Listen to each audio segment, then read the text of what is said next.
আসসালামু আলাইকুম, কেমন আছেন সবাই?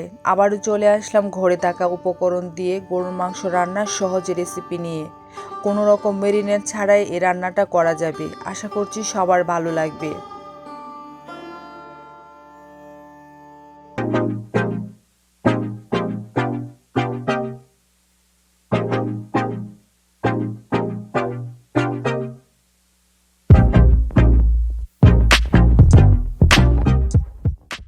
এখানে আমি 1 কেজি পরিমাণ গরুর মাংস মাঝারি আকারে কেটে ধুয়ে পরিষ্কার করে নিয়েছি। সহজভাবে রান্নাটা করার জন্য আগেই পরিমাণ মতো সব মশলা রেডি করে নিলাম। এখন চলে যাচ্ছি মূল রান্নাতে। চুলায় একটি প্যান বসিয়ে 1/3 কাপ তেল দিয়ে দিলাম। তেল গরম হওয়ার পর দিয়ে দিচ্ছি 1 কাপ পরিমাণ পেঁয়াজ কুচি। পেঁয়াজ কুচি একটু নরম করে ভেজে নিচ্ছি।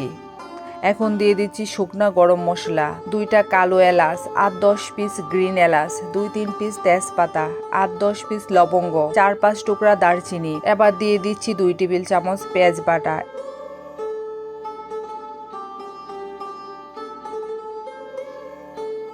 1 টেবিল চামচ রসুন বাটা,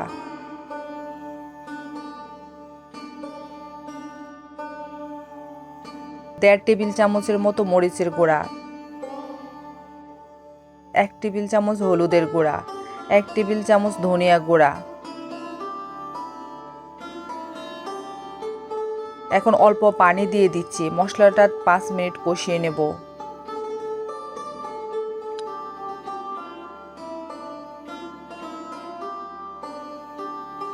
5 মিনিট কষিয়ে নেওয়ার পর দিয়ে দিচ্ছি 1.5 টেবিল চামচ আদা বাটা, 1 টেবিল চামচ জিরে গুঁড়া,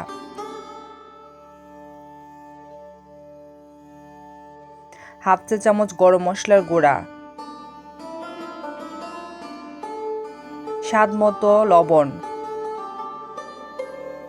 10 মিনিটের মতো আবারও ভালোভাবে মশলাগুলো কষিয়ে নিচ্ছি।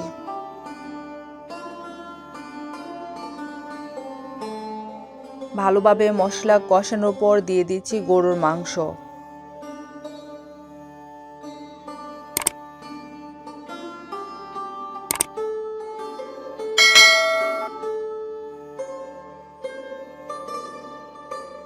ভালোভাবে নেড়ে চেড়ে ঢাকনা দিয়ে ঢেকে রান্না করব 10 মিনিটের মতো।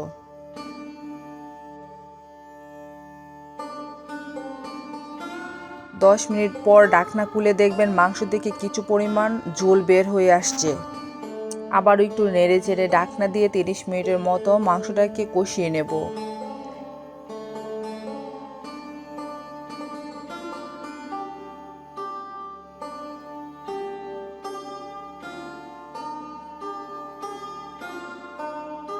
এর ভেতরে ঢাকনা খুলে একটু নেড়ে চেড়ে দিতে হবে।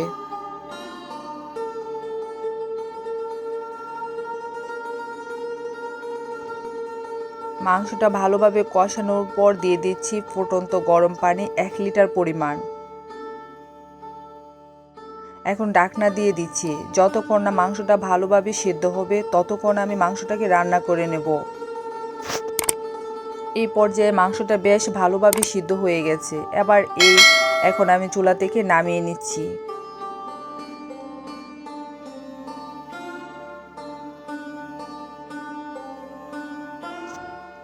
এখন একটু পরিবেশন করে নিচ্ছি। আশা করছি রেসিপিটি ভালো লাগবে। ভালো লাগলে প্লিজ আমার চ্যানেলটা সাবস্ক্রাইব করে পাশে থাকবেন।